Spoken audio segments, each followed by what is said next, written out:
ମନ ମୋହୁଛି ବଡ଼ମୁଲା ଗ୍ରାମର ଷୋହଳ ପ୍ରହରୀ ନାମଯଜ୍ଞ।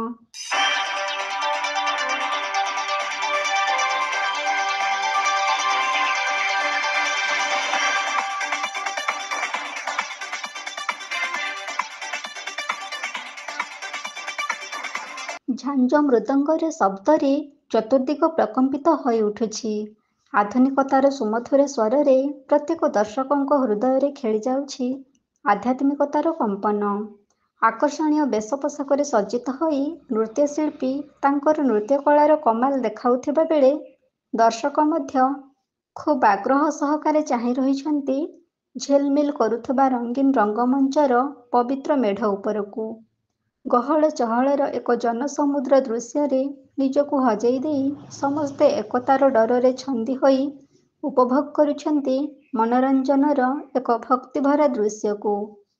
ଗ୍ରୀଷ୍ମର ପ୍ରବାହରେ ଦେହରୁ ଝରି ଆସୁଥାଏ ଗମ ଗମ ଝାଳର ଅବାରିତ ଜଳବିନ୍ଦୁ। ପିନ୍ଧା ବସ୍ତ୍ର ଝାଳର ପ୍ରଭାବରେ ଅଦା ସରବର ହୋଇଯାଉଥିଲେ ମଧ୍ୟ କ୍ଷଣିକ ପାଇଁ ଉଠି ଆସି ପାରୁନଥାନ୍ତି ଦର୍ଶକ। କାରଣ ତାଙ୍କ ହୃଦୟ ଭିତରେ ଖେଳି ଯାଇଥାଏ ବିଶ୍ୱାସ ଓ ଭକ୍ତିର ଭିନ୍ନ ଏକ ସିଂହରଣ। କିଛି ସମୟ ପାଇଁ ହେଉ ପଛେ ସମସ୍ତେ ହଜି ଯାଇଥାନ୍ତି ଏକ ଆଧ୍ୟାତ୍ମିକ ମାର୍ଗର କୁହୁକ ପରଦାରେ। ବୁଢ଼ିଆଣୀ ଜାଲ ସଦୃଶ୍ୟ ଚିନ୍ତା ଚେତନାର ଏକ ଶତ ପଥରେ ଛନ୍ଦି ହୋଇ ସମସ୍ତେ ସତ୍ୟର ସନ୍ଧାନରେ ପାଦ ଥାପିଥିବା ବେଳେ ମହାମୁକ୍ତିର ଏକ ସରଳ ପଥକୁ ଅନୁସରଣ କରିଥାନ୍ତି ଦର୍ଶକ ସମାଜ। ପାପ ଭାରାଗ୍ରସ୍ତ ହୋଇଥିବା ପ୍ରକୃତିରେ ଜୀବନକୁ ସଠିକ୍ ମାର୍ଗରେ ନେଇ ପୁଣ୍ୟ ଅର୍ଜନ କରିବା ପାଇଁ ଏକ ଆଧ୍ୟାତ୍ମିକ ପଥର ପଥିକ ସାଜି ଏକ ଦୁର୍ଲଭ ଜୀବନ ପ୍ରାପ୍ତ କରିବା ପାଇଁ ଏହା ହେଉଛି ଏକ ସଠିକ୍ ରାସ୍ତା। ତେଣୁ ଏହି ସଠିକ୍ ରାସ୍ତାରେ ପାଦ ଥାପିବା ପାଇଁ ଅଗଣିତ ଦର୍ଶକ ଝାସ ଦେଇଛନ୍ତି ଆଧ୍ୟାତ୍ମିକତାର ଏହି ପବିତ୍ର ପରିବେଶ ମଧ୍ୟରେ।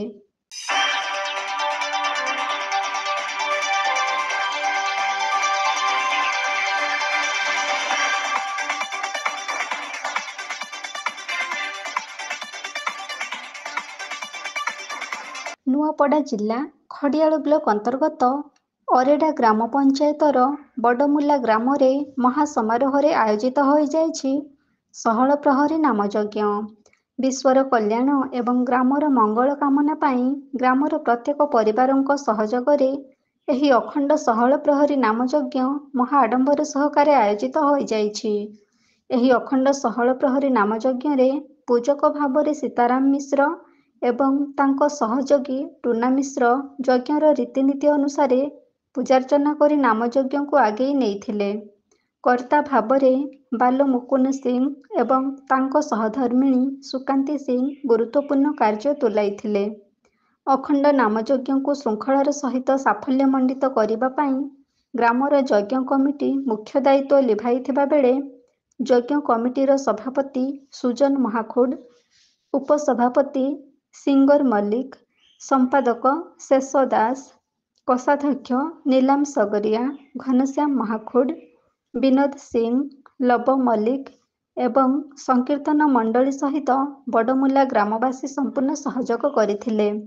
ଯଜ୍ଞକୁ ଶୃଙ୍ଖଳିତ ଭାବରେ ଆୟୋଜନ କରିବା ପାଇଁ ପୂର୍ବ ପ୍ରସ୍ତୁତି ବୈଠକରେ ସମସ୍ତ ବ୍ୟବସ୍ଥା କରିଥିବା ସହିତ ସମସ୍ତଙ୍କୁ ବିଭାଗ ବଣ୍ଟନ କରି ଦାୟିତ୍ୱ ଅର୍ପଣ କରାଯାଇଥିଲା, ଯାହାଫଳରେ ନାମଯଜ୍ଞରେ କୌଣସି ବିଶୃଙ୍ଖଳା କିମ୍ବା ଅଭାବନୀୟ ପରିସ୍ଥିତି ଦେଖିବାକୁ ମିଳିନଥିଲା।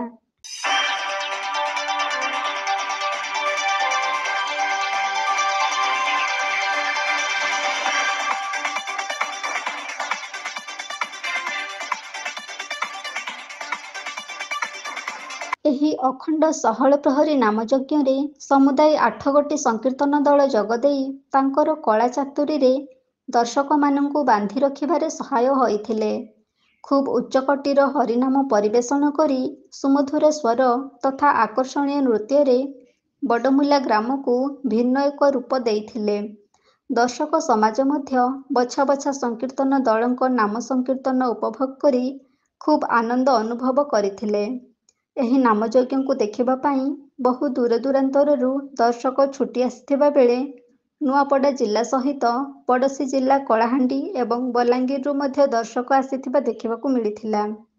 ଏହି ନାମଯଜ୍ଞରେ ଯଜ୍ଞ କମିଟି ଦ୍ୱାରା ସମସ୍ତଙ୍କ ପାଇଁ ଅନ୍ନ ଭୋଜନର ବ୍ୟବସ୍ଥା କରାଯାଇଥିଲା।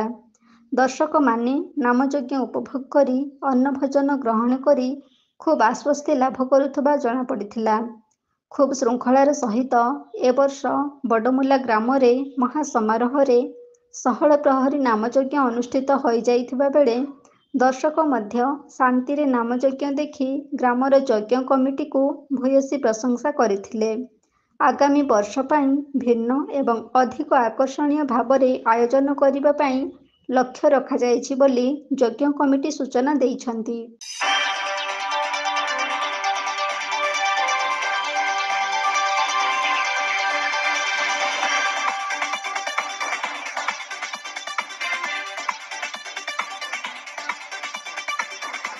ନୂଆପଡ଼ାରୁ ଲୋକନାଥ ପଟେଲଙ୍କ ରିପୋର୍ଟ, এবি ନ୍ୟୁଜ୍।